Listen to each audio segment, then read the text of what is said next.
నిజామాబాద్ జిల్లాలో బీఆర్ఎస్ పార్టీకి ఆమె పెద్ద దిక్కు. కార్యకర్తల నుంచి నాయకుల దాకా అందరికీ తనే కొండంత అండ కూడా. పదవిలో ఉన్నా లేకున్నా పార్టీ క్యాడర్కి ఆమె ఒక భరోసా. అలాంటిది 5.5 నెలలు అందుబాటులో లేకపోవడంతో కన్ఫ్యూజన్ లో ఉంది పార్టీ క్యాడర్. ఆమె తిరిగి రావడంతో పార్టీలో మళ్లీ జోష్ కనిపిస్తోంది. రెట్టించిన ఉత్సాహంతో వెల్కమ్ బ్యాక్ మేడం అంటోంది ఇందూరు కార్ పార్టీ క్యాడర్. కవిత విడుదలతో ఫుల్ జోష్. పార్టీ క్యాడర్ లో కొత్త ఉత్సాహం. ఇందూరు బీఆర్ఎస్ కి భరోసా. పెద్ద ఆయన జెండా మార్చేశారు. అందరికీ పెద్ద దిక్కుగా ఉన్న కవిత 5.5 నెలలుగా జైల్లో ఉన్నారు.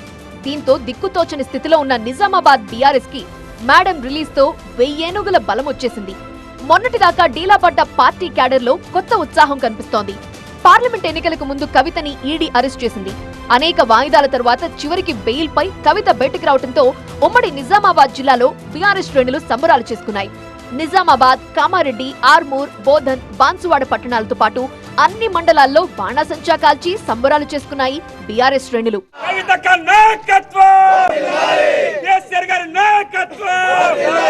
2014లో ఎంపీగా ఎన్నికై 2019లో ఓటమి తరువాత ఉమ్మడి నిజామాబాద్ స్థానిక సంస్థల ఎమ్మెల్సీగా వరుసగా 2 సార్లు ఎన్నికయ్యారు కవిత.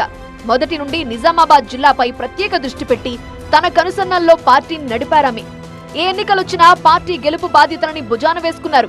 రాజకీయ ప్రత్యర్థులను ఎదుర్కొంటూ పార్టీ శ్రేణులకు అండగా ఉండటంతో 10 ఏళ్లు నిజామాబాద్ జిల్లాలో బీఆర్ఎస్ కి తిరుగు లేకుండా పోయింది. అసెంబ్లీ ఎన్నికల్లో పార్టీ అభ్యర్థుల విజయం కోసం కవిత కృషి చేశారు. నిజామాబాద్ పార్లమెంట్ నియోజకవర్గ పరిధిలో 9 స్థానాల్లో 3 ఎమ్మెల్యేలను గెలిపించుకోగలిగారు. కొన్ని స్థానాల్లో అభ్యర్థులపై ఉన్న వ్యతిరేకత వల్ల బీఆర్ఎస్ ఓడిందని, అదే సమయంలో కవిత పోటీ చేసుంటే ఫలితం మరోలా ఉండేది అనే చర్చ కూడా జరిగింది. తనదైన శైలిలో హుందాగా రాజకీయాలు నడిపిన కవిత ఊహించని రీతిలో లిక్కర్ స్కామ్ కేసులో అరెస్ట్ అయ్యారు. కవిత అరెస్టుతో నిజామాబాద్ జిల్లాలో పార్టీకి తీరని నష్టం జరిగింది. పార్లమెంట్ ఎన్నికల్లో కవిత లేని లోటు స్పష్టంగా కనిపించింది. పార్టీ యంత్రాంగాన్ని సమన్వయపరిచే లీడర్ లేని లోటు మరింత నష్టం చేసింది. నిజామాబాద్, జహీరాబాద్ పార్లమెంట్ నియోజకవర్గాల్లో కవిత ప్రచారం చేసుంటే బీఆర్ఎస్ కి అవకాశాలుండేవన్న అభిప్రాయం క్యాడర్లో ఉంది. పార్టీకి పెద్ద దిక్కుగా భావించే కవిత లేకపోవడంతో క్యాడర్ నైరాశ్యంలోకి వెళ్లిపోయింది. పార్లమెంట్ ఎన్నికల్లో డిపాజిట్ కోల్పోవడంతో పార్టీ చతికిల పడింది.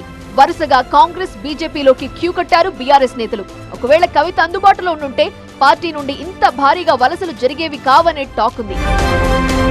కవిత అరెస్టుతో కుంగిపోయిన క్యాడర్ ఆమె విడుదలతో పార్టీకి పూర్వ వైభవం వస్తుంది అనే ధీమాతో ఉన్నారు. 10 రోజుల తరువాత అందుబాటులోకి వస్తానన్న కవిత ప్రకటనతో నిజామాబాద్ బీఆర్ఎస్ శ్రేణులు ఉత్సాహంతో ఉన్నాయి.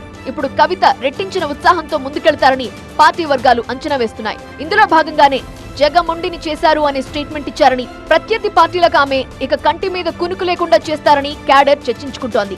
త్వరలో బతుకమ్మ ఉత్సవాలు ప్రారంభమయ్యే సమయంలో కవిత బతుకమ్మతో మళ్లీ ప్రజల్లోకి వెళతారని పార్టీ వర్గాలంటున్నాయి. ఏదేమైనా 5.5 నెలలుగా స్తబ్దుగా ఉన్న ఉమ్మడి నిజామాబాద్ జిల్లా బీఆర్ఎస్ లో కవిత రిలీజ్ తో కొత్త జోష్ కనిపిస్తోంది.